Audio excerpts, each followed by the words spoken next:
बेटा 50 डेज बच गए सितंबर 25 एग्जामिनेशंस के लिए। This is the time for some serious hard work because बेटा अगर अब भी पढ़ाई नहीं की the panic is going to start creeping in. आप लोग में से ना सब लोग रोज यही सोच रहे हो मैम मुझे सीए बनना है, मुझे सक्सेसफुल देखना है मार्कशीट पे, लेकिन अनफॉर्चुनेटली आप लोग में से कुछ ही लोग ऐसे हो जो रोज हार्ड वर्क कर रहे हो, जो रोज एफर्ट्स डाल रहे हो, जो रोज वो स्टडी प्लान फॉलो कर रहे हो। अगर आप चाहते हो कि आप अपकमिंग एग्जामिनेशंस क्लियर करो तो मुझे कमेंट सेक्शन में कमिटमेंट दे दो, ma'am I am ready to put in my blood sweat and tears and I promise you that I will see my parents smiling on the results day. अगर ये commitment के साथ आगे बढ़ेंगे ना तो बेटा तो ये वीडियो आपके लिए बहुत यूजफुल रहेगा बिकॉज मैं आपको एक रियलिस्टिक स्टडी प्लान बताने वाली हूँ यहाँ पे। सी बेटा 1 लेवल डीप प्लान बताऊंगी। I am not just going to tell you कि बेटा 12 घंटे पढ़ाई करो, I am going to tell you कि ये 50 डेज में एक इफेक्टिव स्टडी रूटीन कैसे सेटअप करें। मैं आपको ये नहीं बताने वाली हूँ बेटा कि एक सब्जेक्ट को 7 दिन दो, मैं आपको ये बताने वाली हूँ कि बेटा उसके साथ ये सब्जेक्ट को पढ़ने का सही तरीका कैसे है। मैं आपको ये नहीं बताने वाली हूँ बेटा 3 रीडिंग्स करो, मैं आपको ये बताने वाली हूँ उसके साथ कि बेटा ये जो पढ़ाई कर रहे हो इसको जस्टिफाई करने के लिए क्या करो कि आईसीआई पैटर्न के हिसाब से आप इस बार एग्जामिनेशंस क्लियर कर लो। बिकॉज पढ़ाई तो सब करते हैं, सब लोग क्लियर क्यों नहीं करते, that is what I am going to say you. And last में एक मोटिवेटिंग लाइन ऐसे बोलूंगी ना जिससे आप खुद होकर पढ़ाई करोगे, ठीक है। ऐसी बहुत सारे वीडियोस चैनल पे आते रहेंगे, सब्सक्राइब करके रखना, बेल आइकॉन हिट करके रखना। अच्छा, अगर आपको ये डाउट आ रहा है कि मैम 50 डेज सफिशिएंट है कि नहीं है सी एग्जामिनेशंस क्लियर करने के लिए, 100% सफिशिएंट है, प्रोवाइडेड जो मैं आपको इफेक्टिव स्टडी रूटीन बताऊंगी, स्टडी प्लान बताऊंगी, अप्रोच बताऊंगी। अगर आप इसको इंप्लीमेंट करोगे ना nobody can stop you from passing the examinations. अभी बिगिन करते हैं। सबसे पहली बात बेटा, ये ना सीए का जो एग्जामिनेशन है इसमें ना एक ही सीक्रेट इंग्रेडिएंट है, दैट इज टाइम इन्वेस्टमेंट। ये बात जिसने जान ली वो अपकमिंग एग्जामिनेशंस क्लियर करने का बेटा, बिकॉज यहाँ पे सिलेबस वास्ट है। ये वास्ट सिलेबस को डील करने के लिए आप जितना ज्यादा टाइम इन्वेस्ट करोगे उतने ज्यादा रिविजन्स कर पाओगे और उतने ज्यादा मार्क्स मिलेंगे आपको। Everything is directly proportional. लेकिन प्रॉब्लम क्या हो रही है, आप रोज सोचते हो मैम मैं तो 12 घंटे 15 घंटे पढ़ने वाली हूँ, लेकिन यार डे एंड आते आते आपको लगता है यार शिट ये तो आधा ही टारगेट अचीव हुआ है। आप रोज सोचते हो यार कि सुबह 6 से 8 पढ़ाई करूंगी, 8 से 9 का ब्रेक, 9 से 11 की पढ़ाई, लेकिन कब वो टाइम टेबल की बैंड बज जाती है समझ में नहीं आता। At the end of the day लगता है ये कब time table it's just gone by, the day has just gone by और मैंने कुछ पढ़ा ही नहीं। ये क्यों होता है उसके बारे में मैं बात करूंगी यहाँ पे। बट ऐसी सबसे बड़ी प्रॉब्लम जो आपकी है, आपने वो टाइम तो सेट कर दिया कि सुबह 4 बजे उठना है। अंडरस्टैंड योर बॉडी टाइप कि आप एक्चुअली मॉर्निंग पर्सन हो क्या। जस्ट बिकॉज आपके पेरेंट्स ने बोल दिया या किसी फ्रेंड ने बोल दिया कि सुबह उठ के पढ़ाई होती है, आपने सेट कर दिया वो 4 बजे का अलार्म, लेकिन फिर स्नूज पे स्नूज, स्नूज पे स्नूज, फिर उठते हो 8 बजे, फिर वो पैनिक क्रिएट होता है। आधा दिन तो ऐसे ही चला गया, फिर दूसरा आधा दिन गिल्ट में चला जाता है कि मुझे तो सुबह से पढ़ाई करना था। Understand your body type, night person हो या मॉर्निंग पर्सन हो, उस हिसाब से आपका स्टडी शेड्यूल सेट करो, ठीक है। नंबर 2 टाइप, अभी ना बहुत सारे बच्चे ना आजकल बहुत फैड है कि मैम सुबह उठ के मुझे योगा भी करना है, ब्रीदिंग एक्सरसाइजेस भी करना है, विजुअलाइजेशन भी करना है, मैनिफेस्टेशन भी करना है, जर्नलिंग भी करना है। बेटा सीख करो, सब कुछ करो, लेकिन मैं बोलूंगी उठने के बाद फर्स्ट 1 आवर में आपको पढ़ाई करना स्टार्ट करना है, because that is going to build the momentum for rest of the day. अभी मैं क्या देख रही हूँ बेटा, बच्चा 6 बजे उठ रहा है, फिर वो कुछ 6 से 7 योगा कर रहा है, 7 से 8 कुछ ब्रीदिंग एक्सरसाइजेस, प्राणायाम, जर्नलिंग कर रहा है, फिर उसके बाद ब्रेकफास्ट कर रहा है, फैमिली के साथ टाइम, एंड देन 9 बजे पढ़ाई को बैठ रहा है। बेटा ये सब एक्टिविटीज में प्रॉब्लम नहीं है, लेकिन इनको स्प्रेड अक्रॉस करो दिन भर में।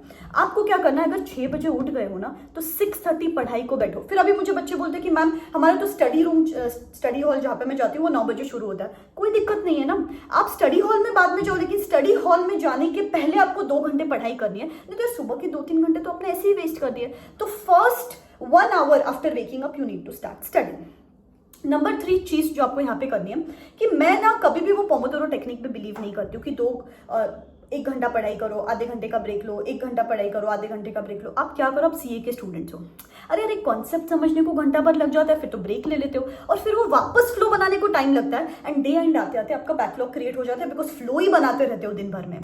मैं बोलूंगी एक हाफ ऑफ द डे ऐसा होना चाहिए जो फोकस्ड मैराथन रहना चाहिए आपका। फोकस्ड मैराथन मतलब क्या, मैं कैसे पढ़ती थी, सुबह 4 से 9 एक साथ, trust me I was a morning person, मैं सुबह 4 से 9 एक साथ पढ़ती थी, सिर्फ आधे घंटे का break 9 to 9:30, and then I used to study from 9:30 to 1:30। आपका जो भी फर्स्ट हाफ है, सेकंड हाफ है, जो आप ज्यादा प्रोडक्टिव हो, उसमें आपको एक साथ 8 to 9 आवर्स का आउटपुट निकालना है, जहां पे आप एक साथ 4-5 घंटे एक साथ बैठ रहे हो। बिकॉज यहाँ पे ना बेटा वो 4 घंटे तो आप बैठते हो, लेकिन निकालोगे आउटपुट 6 से 7 घंटे का। तो दिस इज वेरी इंपॉर्टेंट कि फोकस्ड मैराथन निकालना है जिसमें आप ज्यादा से ज्यादा आउटपुट निकाल सको। और ये जो हाफ रहेगा, जो जब आप सबसे ज्यादा प्रोडक्टिव रहते हो, उसमें आपको आपका जो सब्जेक्ट डिफिकल्ट लगता है वो पिक करना है, ताकि वो हो जाए तो ऑटोमेटिकली नेक्स्ट डे के लिए मोमेंटम सेट हो जाता है। ठीक है, अभी नेक्स्ट रूल जो आपकी नैया पार कराने वाला है, that is take care of the digital distractions. सबसे बड़ी प्रॉब्लम बेटा, हम लोग जब पढ़ाई करते थे तो फोन ही आसपास नहीं होता था, इसीलिए इफेक्टिवली पढ़ पाते थे। आज के डेट में फोन का ही टंटा बहुत ज्यादा है, तो इसीलिए you have to make sure कि फोन आपके पास है ही नहीं। Out of sight is out of mind. अगर फोन सामने नहीं है तो उसको देखोगे नहीं तो टाइम वेस्ट नहीं करोगे, टाइम वेस्ट नहीं करोगे तो टाइम टेबल अचीव कर पाओगे, टाइम टेबल अचीव कर पाओगे तो बैकलॉग नहीं होगा। तो इसलिए इट इज वेरी इंपॉर्टेंट यार, जो रूट कॉज है उसको इरेडिकेट करो ना। Root cause is your phone, इसको यूज नहीं करना है। अभी आप क्या करते हो, पढ़ाई करते हो, ब्रेक में फोन यूज करते हो, पढ़ाई करते हो, ब्रेक में फोन यूज करते हो, और वो ब्रेक कब आधे घंटे का 4 घंटे तक स्क्रोलिंग में चला जाता है, समझ में नहीं आता है। इसीलिए वो आपको ब्रेक में, जो मैंने आपको सुबह बोला ना कि सुबह मैनिफेस्टेशन, जर्नलिंग, ब्रीदिंग एक्सरसाइज सुबह नहीं करना है, spread across through out the day. थोड़ी देर पढ़ाई की, फिर जो ब्रेक लेते हो आधे घंटे का, उसमें विजुअलाइजेशन कर लो, उसमें जर्नलिंग कर लो। फोन यूज करने के अलावा you have better options for taking breaks, and breaks लेना mandatory. Okay, don't over burn yourself, नहीं तो बर्न आउट होकर 10 दिन में ही पढ़ाई करना छोड़ दोगे। ब्रेक्स लेना मैंडेटरी, लेकिन ब्रेक्स में करना क्या, फोन छोड़ के जो भी करो। अगर आप बेटा इस तरीके से आपका स्टडी रूटीन सेटअप करोगे ना, तो आई एम टेलिंग यू, अभी तक क्या होता था, आपका day use to control you. इसके आगे you will be in control of your day, you will be in control of every single second of your day. और बेटा अगर आपका डे आपके कंट्रोल में है तो अल्टीमेटली जो अभी मैं आपको नेक्स्ट स्टडी प्लान बताने वाली वो ऑटोमेटिकली अचीव कर पाओगे। ठीक है, तो बेटा अभी आते हैं स्टडी प्लान पे। It is going to be for both the groups and single group student. अगर बेटा बोथ द ग्रुप से रहे हो तो ये 31 जुलाई तक, ये जो पूरा टाइम टेबल है ना बेटा, मेरे टेलीग्राम हैंडल पे डाल दूंगी, आप डिस्क्रिप्शन बॉक्स में लिंक दे देते हो उसके। 31 जुलाई तक आपको आपकी एक रीडिंग खत्म करनी है। टाइमलाइन दे रही हूँ, डेडलाइन दे रही हूँ, 31 जुलाई तक खत्म करना है। अपकमिंग मंथ में अराउंड 24th 25th तक दूसरी रीडिंग करनी है with the paper solving, and then last के एक हफ्ते में you have to give every subject के लिए 1.5 days, बिकॉज ये वास्ट सिलेबस को डील करना है इन दैट 1.5 day। पहले ट्रायल की जरूरत है, नहीं तो एग्जाम में जाके पैनिक क्रिएट हो जाता है। सो पहले 1.5 days इंप्लीमेंट करके 2 से 5 पेपर देंगे यहाँ पे, एंड इस तरीके से बोथ द ग्रुप स्टूडेंट्स पढ़ाई करेंगे नेक्स्ट 50 days। सिंगल ग्रुप के बच्चों बेटा अभी आपको मेक श्योर करना है 10th of August तक आपकी एक रीडिंग हो रही है। अभी रैंडमली आगे नहीं बढ़ना है कि चलो मैम 7 दिन एक सब्जेक्ट को दे दिया। Do a combination of 1 easy subject, 1 difficult subject, या 1 थियोरी 1 प्रैक्टिकल। कॉम्बिनेशन क्या रख सकते हो वो मेरे टाइम टेबल जो मैं टेलीग्राम पे डाल रही हूँ उस पर मैंने भेजा है पूरा डिटेल, उसको आप देख सकते हो। लेकिन 10th of August तक एक रीडिंग खत्म करनी है।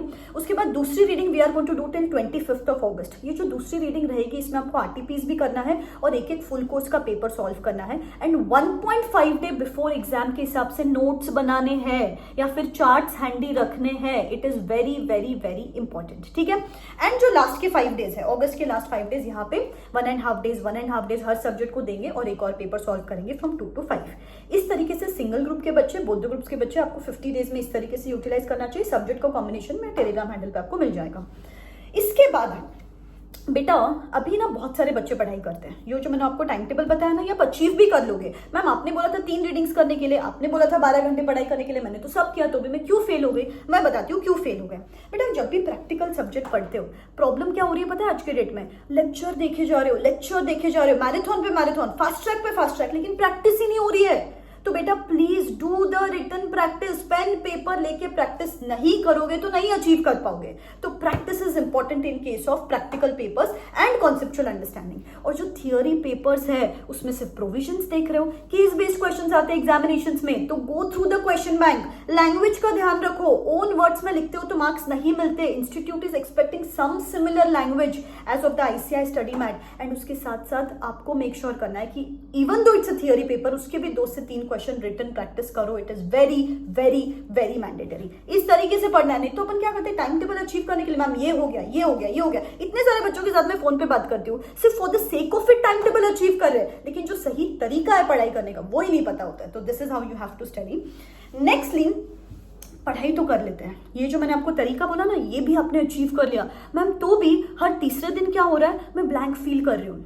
परसों जो मैंने पूछा था वो परसों जो मैंने पढ़ा था आज मुझे आप पूछोगे तो मुझे कुछ याद ही नहीं रहेगा। ऐसे होता है आपके साथ, मैं श्योर हूँ। इसीलिए ना मैंने आपको बोला मैं नॉर्मल टाइम टेबल नहीं बता रही हूँ, आपको आपके प्रॉब्लम्स एड्रेसिंग सोल्यूशंस बता रही हूँ, हैक्स बता रही हूँ। तो बेटा परसों जो पढ़ा था वो आज कैसे याद रहेगा जब इतनी सारी इन्फॉर्मेशन यहाँ पे स्टोर कर रहे हो। डेली रिविजन करना भी तो बनता है ना। रेगुलर बेसिस 1 घंटा रिजर्व रखो फॉर रिविजन्स। कल क्या पढ़ा मैंने, परसों क्या पढ़ा मैंने, रैंडम ब्रश कर रहे हो, खाना खा रहे हो, रिकॉल करते रहो बेटा, because it's a vast syllabus. याद रखने के लिए रिटेंशन के अलावा कोई सोल्यूशन नहीं है, ठीक है। तो प्लीज बेटा किसी और मोटिवेशन का वेट मत करो कि मैं मोटिवेटेड फील करूंगी तब कहाँ जाके पढ़ाई करूंगी। बेटा दिस इज द टाइम, ये टाइम वापस नहीं आने वाला है। तो उठाओ वो बुक्स, सिर्फ एक मोटिवेटिंग लाइन खुद को बोलनी है जब भी आपका पढ़ाई का मन नहीं करता है ना, वो रिजल्ट का दिन विजुअलाइज करो, और विजुअलाइज करो कि आपके पेरेंट्स को किसी और रिलेटिव का फोन आ रहा है कि मेरा बेटा क्लियर हो गया, या आपको ये देखना है कि आपके पेरेंट्स किसी और को कॉल कर रहे हैं कि मेरा बेटा क्लियर हो गया। बस ये एक विजुअलाइजेशन, एक 10 सेकंड का विजुअलाइजेशन भी करोगे ना, आप ऑटोमेटिकली पढ़ाई करने लग जाओगे। बेटा वो आपको सब कुछ देते हैं यार, पापा बुक्स चाहिए, क्लासेस चाहिए, मम्मा खाना बना के दे दो, ये कर दो वो कर दो, बेटा आप जो मांगते हो वो आपको मिल रहा है। वो आपसे बस मेहनत की एक्सपेक्टेशन कर रहे हैं, रिजल्ट किसी के हाथ में नहीं है, आपसे बस एक चीज की एक्सपेक्टेशन है, मेहनत। उतना तो अपन कर ही सकते हैं, right. This is the time, let us study like never before, because अभी नहीं तो कभी नहीं होने वाला है, ठीक है। एंड मैं हूँ आपके साथ till the end of very examinations. Wish you all the very best, bye bye.